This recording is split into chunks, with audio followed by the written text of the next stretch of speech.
चल. मला इथे गव्हर्नमेंटने काम दिलेलं आहे की रस्त्यावर तुमचा गाडा दिसला नाही पाहिजे. तुमचा गाडा असा हवेमध्ये घ्यायचा. कसा घ्यायचा? कसा घ्यायचा? हवेमध्ये घ्यायचा आणि मग लोटायचा. बरं का? कसं घ्यायचा? जोरात बोला. हवेमध्ये. जोरात बोला. कसा घ्यायचा? हवेमध्ये. कसा? हवेमध्ये. हवेमध्ये आवाज कसा येतो?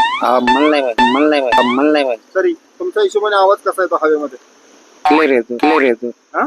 क्लिअर येतो. क्लिअर म्हणजे कसा? हवेचा आवाज कसा असतो मला सांगा. ते एवढं कोणी पाहिले. हवा पाहतो थोडी आपण, हवा दिसतो थोडी. बरोबर. आला का हवेचा आवाज? कसा आला? गाडी कुठे चालला पाहिजे? हवेमध्ये. मला कोणी काम दिलंय? गव्हर्नमेंट. तंबाखू खातो तुम्ही? नाही आता कधी. फळं विकणाऱ्यांनी तंबाखू खायचे नाही, बरोबर. माहितीये ना? मग काय खाता तुम्ही? सॉरी खाल्ली. आता सोक आहे म्हणून. त्याचा फाईन आहे, तुम्हाला माहितीये? किती फाईन आहे? 3094. कोण देणार? उद्यापासून गाड्या कुठे चालवणार? हवेवर.